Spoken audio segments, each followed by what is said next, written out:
My name is Annie. I'd like to share a link with you. It's the hyperlink between the doom and hopelessness the world wants to show us and finding your way forward in a direction you actually want to go. Bad news has become all consuming, and for too long, good news has been hard to find. Has that left you feeling tired, fatigued? You might call it spiritual fatigue or emotional fatigue. Whatever kind of fatigue fits you, I'll bet you're ready for some relief from it. There are some small steps that can take you a long way. You have more control over your spiritual and emotional well-being than you might know. Here's how I know. A short time back, I found myself stuck in fatigue, desperate for some relief. And here's how I found it. There are things I've started to avoid and some changes I've let take their place. And together, those have left me feeling measurably better. Like what, you might ask? I'll show you. Close your eyes. Now think of the last thing you heard that made you feel hopeless. Now, remember the last thing that made you feel grateful. Does your face feel any different? Are your shoulders relaxed? Is your breathing easier? Really let that thought sink in and take a hold of you. Okay, open your eyes. You did it. You just replaced doom with appreciation. You see, your brain can't hold on to both at the same time. So one thing you could do to get some relief is to trade a habit that drains your energy for one that doesn't. You can unlink yourself and disconnect from the things that weigh heavy on you, energetically and physically. You can divert your thoughts from weary and worried towards well and wanted. So what did I trade my habit of watching the bad news for? Now, instead of reaching for the remote or my phone, I pick up a pen and a notebook and I write in what they call a gratitude journal. I make a list of the things that I could see or touch right now that I'm grateful for. What that does is populate the field in my head where I get to choose my thoughts with pleasant ones. It may be as simple as noticing how blue the sky is, or the sound of my pup snoring at my feet. I might look back on something just completed, glad that it's no longer looming ahead of me, or I might think of something I've just finished that was fun and bask in the joy it brought me. I settle in for a moment to notice what most recently comforted my heart. You may think it seems artificial to push one thing out and move another thing in. And yeah, it does, until it becomes natural because it feels so good. Maybe just the small step of trading the doom scroll for listening to some uplifting music would be a good place to start. You know, the kind of music that sends a chill down your spine. The kind of music that causes you to feel transported because of the dopamine it has dumped into your system.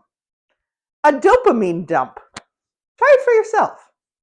Listen to an orchestra play Mozart's Ode to Joy, or put a pen in your hand and write in your gratitude journal. When you activate energetic uplifting in your brain settles there. And while it's there, it can also register fatigue at the same time. You effectively replace one focus or noticing with the other. Try it for yourself. Listen to some uplifting music or try gratitude journaling, or maybe both for just 3 days in a row. See if your fatigue isn't lifted just a little. I can make this guarantee. If they don't help, I will cheerfully refund your suffering. I bet you'll find some relief. Now, how about we give it a little bit of staying power? Adopt a deliberate change in how you spend just 10 to 15 minutes each day. It might help if you treat your new habit like it's an athletic season just starting. So pack your gym bag, lace up your tennies, and commit to learning a new skill. Show up on time for practice every day. For me, tuning into a Qigong video almost every day got me going. Qigong is traditional Chinese medicine's foundation of Tai Chi. It happens that Qi means energy, and Gong has a group of meanings that together make a medley of work, mastery, and movement. I found a YouTuber with a soothing voice who led me through the movements in front of a beautiful visual backdrop. And before too long, my muscles began to look forward to the movement, and a kind of rhythmic flow took over my metabolism and my rest. And before too long, I could eat for fuel to move, and the moving digested the eating, and all of that in my body made rest both necessary and available. So I feel in better balance and less likely to become agitated. There are any number of habit shifts that might grab you. Maybe it's singing or affirmations or meditation. I myself go even more woo-woo, but I'll save that for the next time. What I notice about my new habit is that I show up there often enough that I feel like I belong there. Like I've got a membership there and I'm familiar with where things are kept. That version of me has a little know-how and experience and confidence.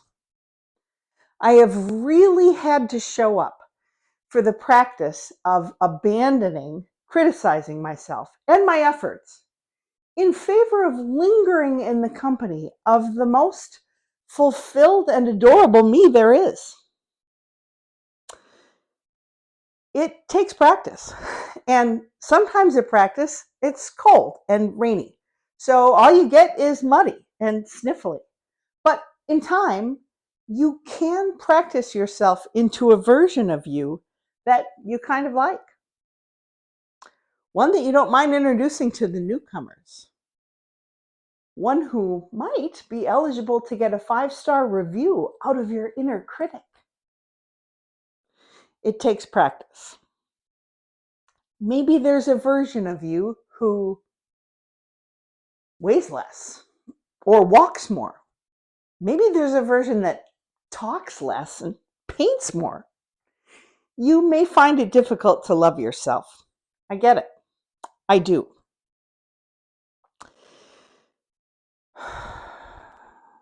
By now, you might be wondering, is she crazy? Well, she doesn't think so.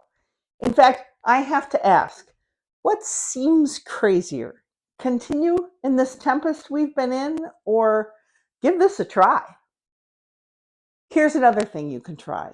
If you don't like the story that plays on the loop in your head about you, then change it. A few years back, I became a non-smoker in menopause. I noticed some changes. Mostly I noticed that I felt uncomfortable. I felt achy and heavy and grouchy. I was all hunched over forward, braced for some kind of impact. I traveled in this bubble of tension, tense in my shoulders, tense in the grip of my coffee mug. I was clomping down the steps one day and I thought, this is how someone who must be much older than me looks when they walk down the steps. I needed to revise the story in my head that plays on a loop. Here's what I did. Now, at bedtime, when I lay my head on the pillow, I say to myself, I'm going to enjoy a comfortable night's rest.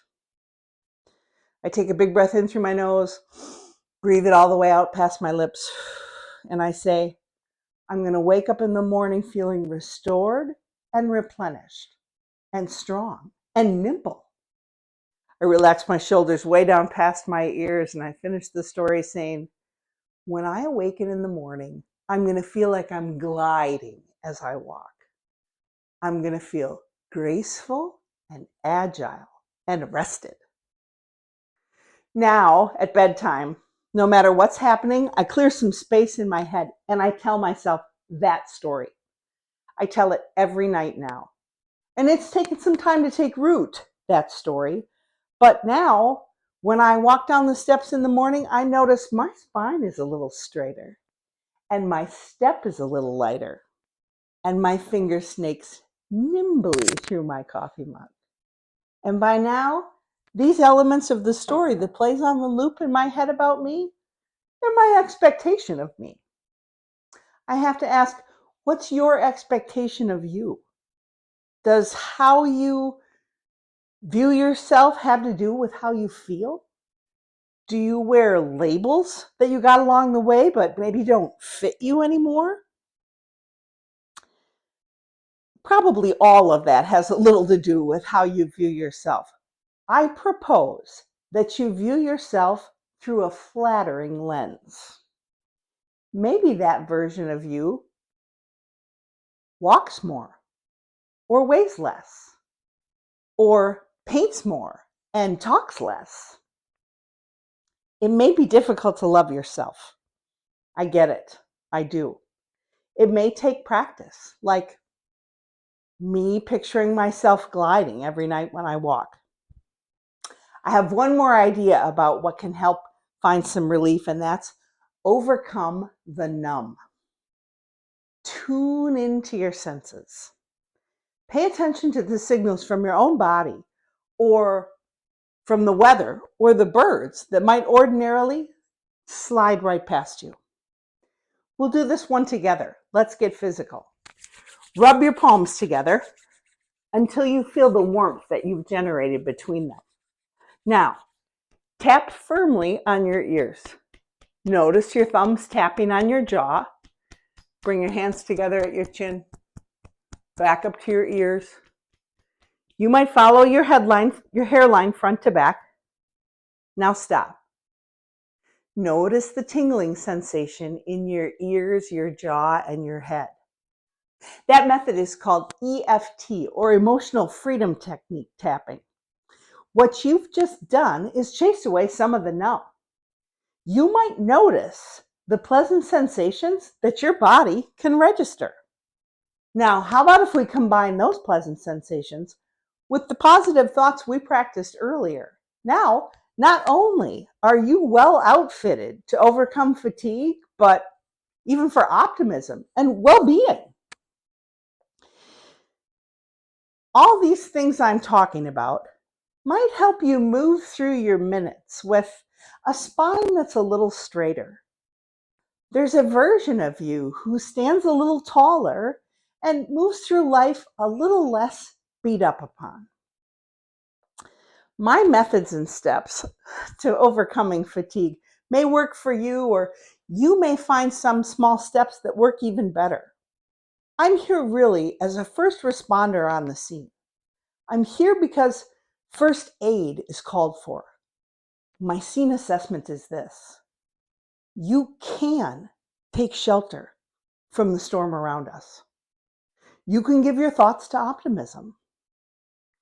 You can let a lighter version of you be how you show up for yourself and for us all, so that you are okay and in balance. And if you choose to jump in the fight for something better, it'll be a stronger you making a difference. I'll say it again. You have more control over your spiritual and emotional well-being than you might know.